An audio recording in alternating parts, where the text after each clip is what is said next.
Assalamualaikum warahmatullahi wabarakatuh. Pada video kali ini kita akan membahas tentang cara penggunaan aplikasi 6NG untuk operator desa. Pertama, silahkan masukkan alamat website 6.kemensos.go.id. Kemudian silahkan masukkan username atau NIK operator desa, kemudian masukkan passwordnya, kemudian masukkan captcha atau gambar yang ada pada sebelah kiri. Masuk. Jika invalid silahkan dicoba lagi. Masuk, ya. Silahkan ditunggu.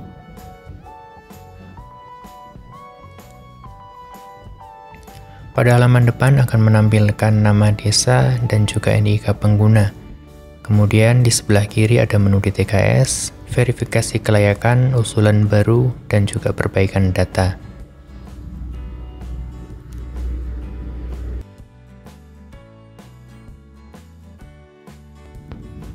Menu yang pertama yaitu adalah menu DTKS.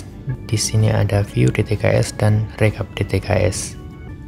Pertama kita akan masuk ke menu view DTKS. Pada view DTKS, ini akan menampilkan data DTKS pada desa tersebut. Di sini ada beberapa filter data.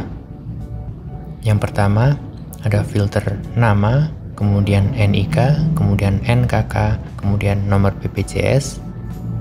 Kemudian ada juga statusnya yaitu aktif, meninggal, nonaktif, dilaporkan meninggal. Kemudian kita pilih aktif, kita cari, maka di sini akan tampil BNPA DTKS yang ada pada desa tersebut. Kemudian di sini juga ada filter disabilitas, fisik, intelektual, mental, maupun sensorik. Kemudian di bawah ada juga jenis bansos. Jadi ketika kita mau filter pada jenis bansos tertentu, misal di sini PKH, kemudian klik cari.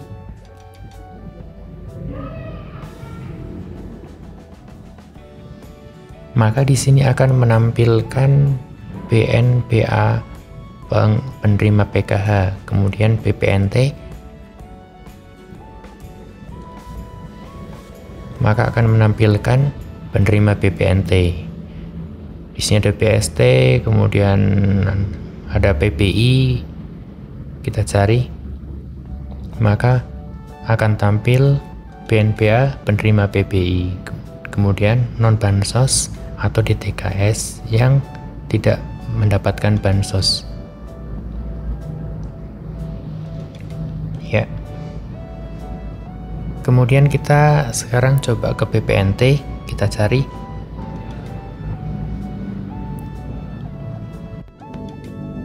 Di sini akan menampilkan nomor KK, kemudian NIK, nama, alamat, kemudian ada SK pertama kali masuk dalam DTKS, kemudian ada keterangan Badan Dukcapil.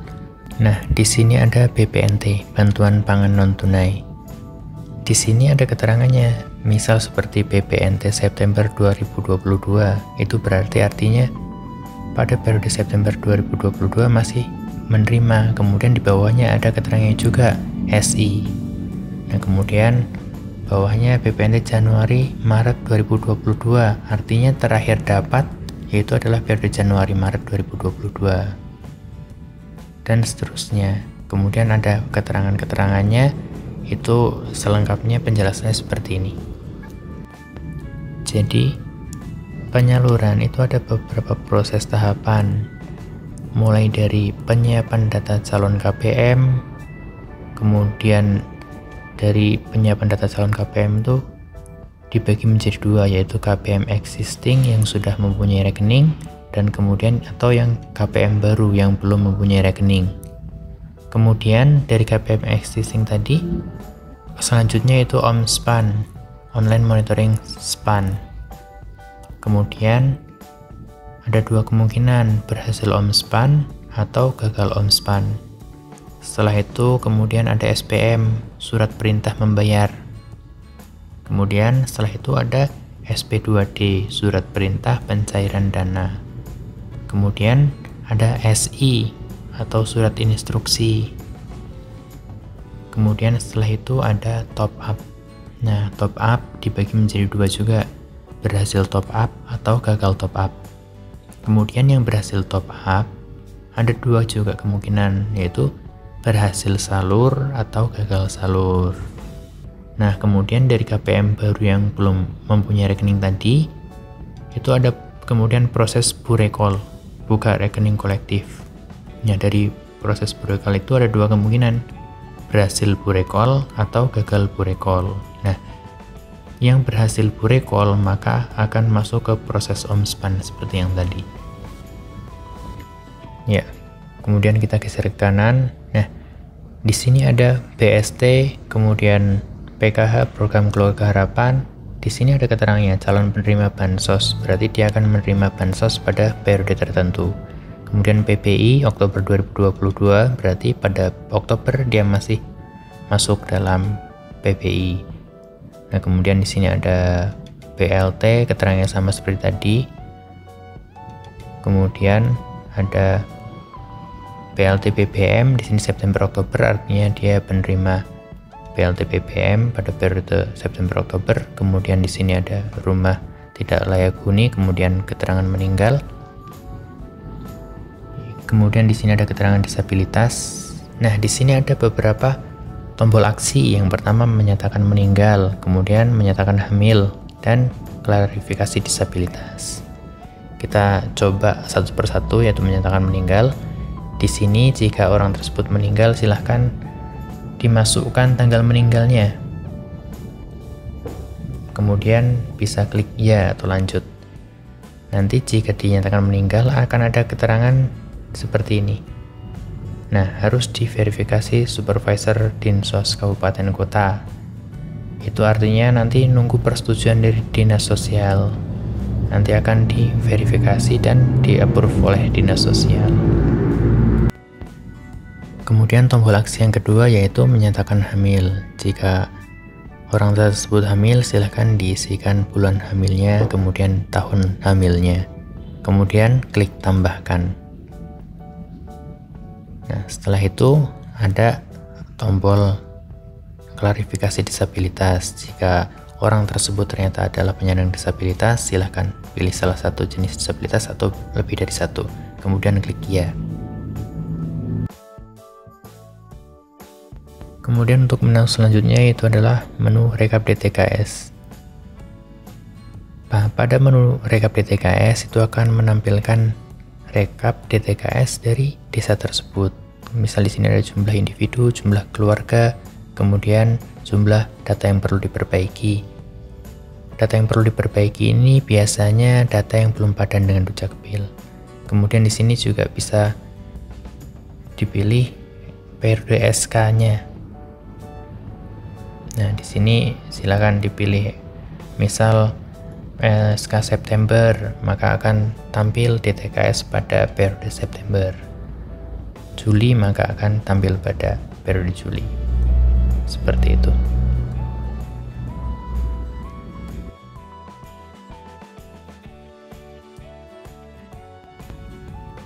Selanjutnya itu adalah menu verifikasi kelayakan. Di sini ada beberapa catatan penting yang perlu untuk diperhatikan. Yang pertama yaitu verifikasi hanya menyimpan data yang dapat ditidaklayakkan. Kemudian yang kedua, penetapan status meninggal atau penggantian pengurus itu melalui menu view BNPA yang tadi. Kemudian yang ketiga, jika mentidaklayakkan pengurus PKH, maka akan mentidaklayakkan komponen lainnya. Kemudian yang keempat, pentidaklayakkan bansos PBI. Jika PBI-nya yang ditidaklayakkan, maka bansos yang lain, BPNT dan PKH akan ikut mentidaklayakkan. Kemudian yang kelima, pentidaklayakkan bansos BPNT akan mentidaklayakkan bansos BPNT keluarga data yang diverifikasi. Kemudian di sini ada filter jenis bansosnya, PKH pengurus, PKH, BPNT, PBI. Kemudian ada juga filter untuk jenis pekerjaan tertentu. Jadi ketika kita mau mencari dengan jenis pekerjaan tertentu atau bansos tertentu, silahkan klik filternya, kemudian masukkan NIK-nya. Di sini saya contohkan memasukkan salah satu NIK yang akan kita tidak layakan. Di sini ada nama, kemudian dapat bansosnya BPNT dan PBI. Di sebelah kanan ada tombol aksi, silahkan diklik. Nah, kemudian kalau misal BPNT-nya itu tidak layak, maka klik statusnya tidak layak. Kemudian alasan itu ada beberapa alasan: sudah mampu, PNS TNI Polri, keluarga PNS, pensiunan PNS, tidak ada komponen, sudah tidak menjadi komponen, alamat tidak ditemukan, perangkat desa, kemudian sudah menerima PLTDD. Nah, ini karena contohnya itu adalah sudah mampu, silahkan pilih sudah mampu. Kemudian klik simpan, kemudian klik ya, tutup. Nah, hasil verifikasi ini kemudian akan masuk datanya ke akun supervisor kabupaten, di mana nanti di akun supervisor tersebut akan difinalisasi. Setelah difinalisasi, kemudian akan disahkan. Nah, untuk periode atau tanggal pentidaklayakan itu biasanya dibuka mulai dari tanggal 15 sampai sebelum akhir bulan. Biasanya finalisasi di kabupaten itu dilakukan mulai tanggal 26 sampai 30. Jadi untuk operator desa silahkan lakukan ketidaklayakan sekitar tanggal 15 sampai tanggal 25. Untuk amannya seperti itu. Nah, untuk ketidaklayakan ini sendiri tidak serta-merta kemudian jika ketidaklayakan di bulan Oktober, maka bantuan yang Oktober tidak akan langsung tidak diterima, karena kan bisa jadi sudah disiapkan datanya untuk penyaluran bulan depannya. Jadi biasanya 1 bulan atau 2 bulan berikutnya baru kemudian bantuan tersebut sudah tidak layak lagi.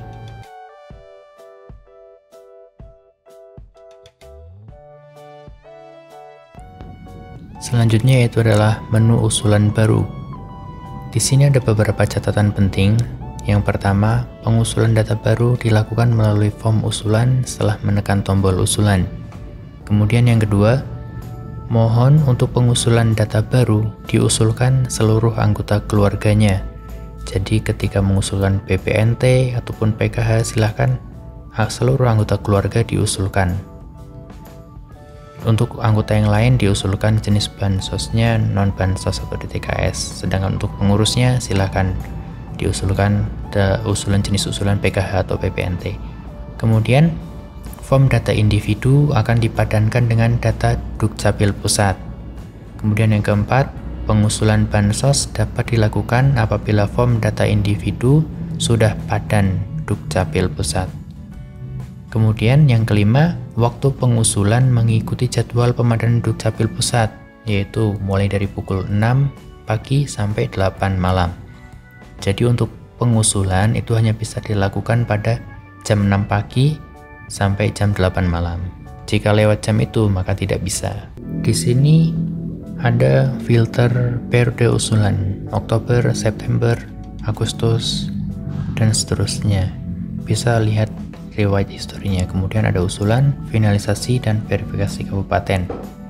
Nanti kita akan bahas satu persatu. Pertama, untuk pengusulan baru, silahkan klik tombol usulan. Nah, di sini akan menampilkan data individu. Silahkan dimasukkan datanya sesuai dengan NKK, data yang ada pada KK. Pertama, silahkan, misal di sini saya masukkan contoh NIK, kemudian nama,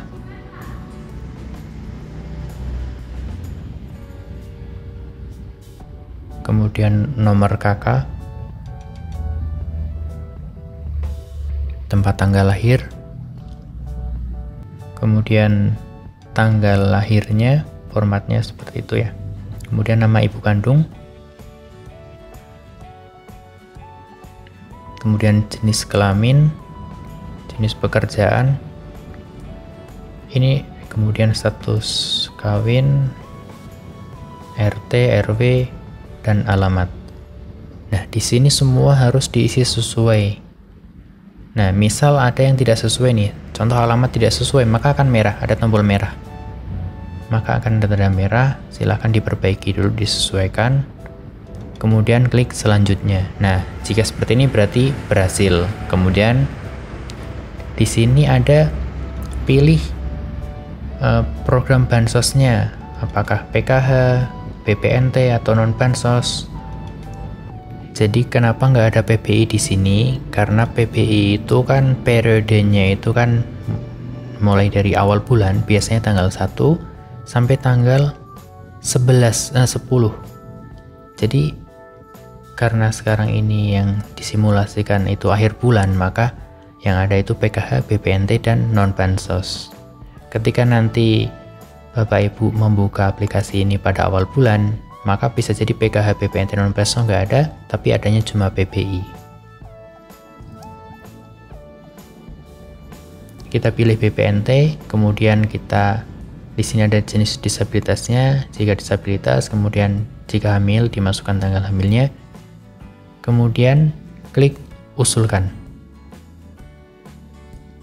Mohon ditunggu.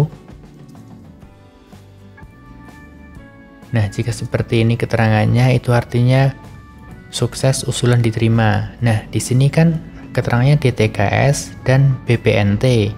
Itu artinya berarti orang yang kita usulkan tadi itu belum masuk DTKS. Jadi, ketika belum DTKS, itu apakah bisa langsung diusulkan ke BPNT atau PKH? Bisa.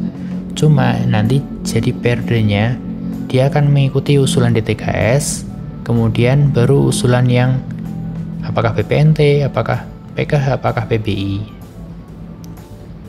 Kemudian contoh jika misal usulan tidak diterima, itu nanti seperti ini. Akan ada peringatan jika misal usulannya itu sudah pernah diusulkan pada periode saat ini atau sebelumnya seperti ini. Kemudian jika ternyata kok usulannya itu ternyata di KPM itu sudah menerima bansos, maka keterangannya seperti ini.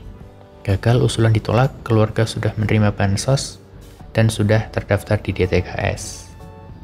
Seperti itu. Kita tutup.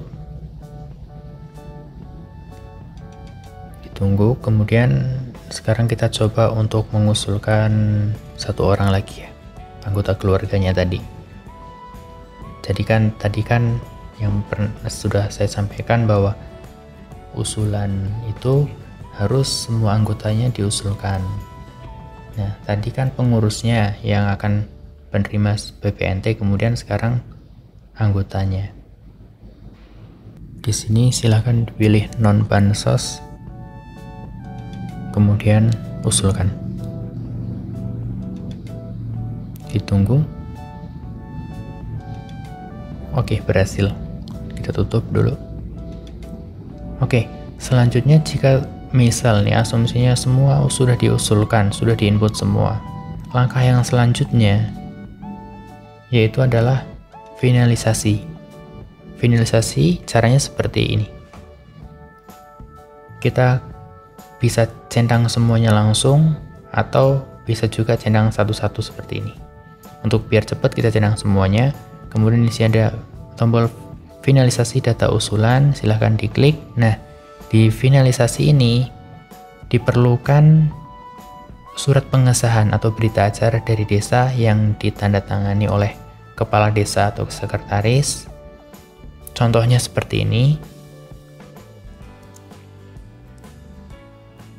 Kemudian kita upload, kita pilih, diklik, kemudian pilih di mana lokasinya. Nah, di sini silahkan ketikkan konfirmasi.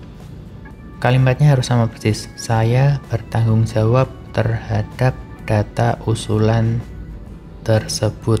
Nah, ketika sama persis, maka bisa dilanjutkan. Ketika beda sedikit aja, maka nggak bisa. Kita klik lanjutkan. Kita tunggu sebentar.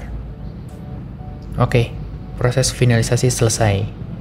Nah, di finalisasi ini, setelah difinalisasi, maka data usulannya itu udah habis, udah nggak ada. Nah, ketika mau nambah lagi maka harus difinalisasi lagi.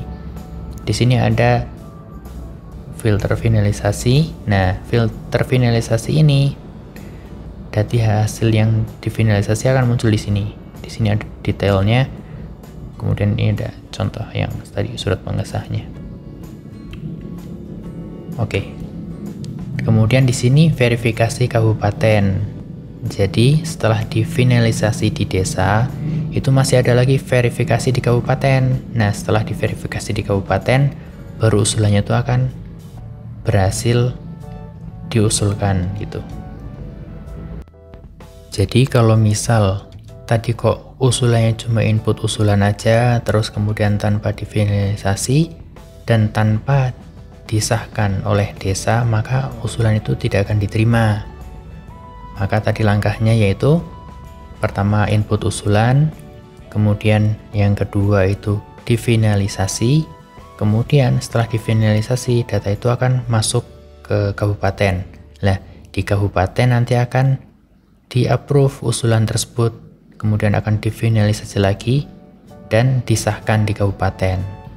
Nah, yang hasil disahkan ini maka usulan tersebut akan valid, yang akan disetujui, yang akan diterima oleh Kementerian Sosial, seperti itu.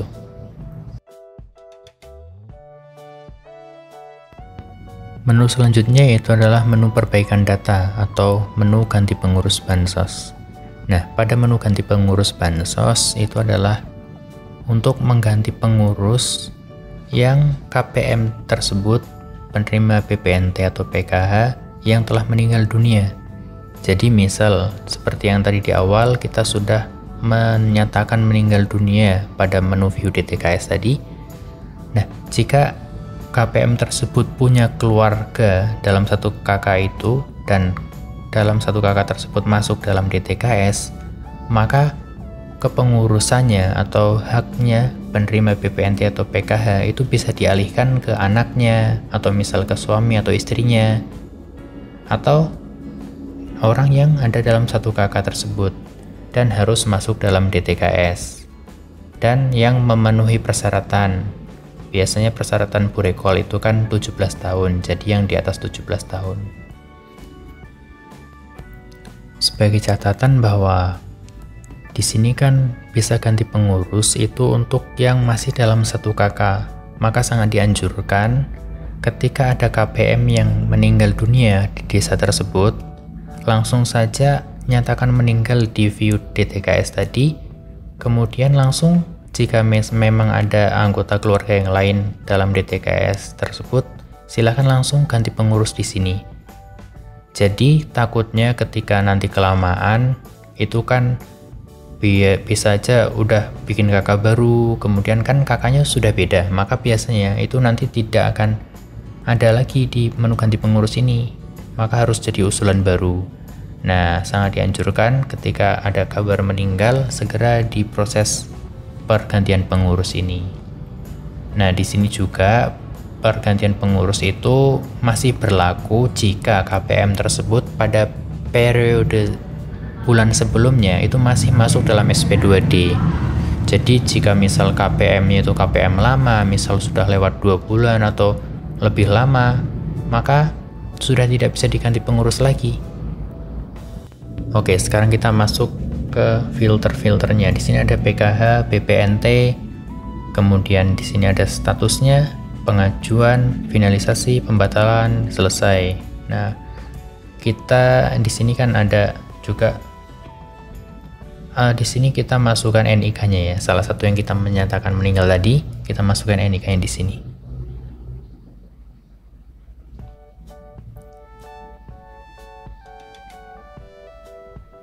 Oke, kita klik cari.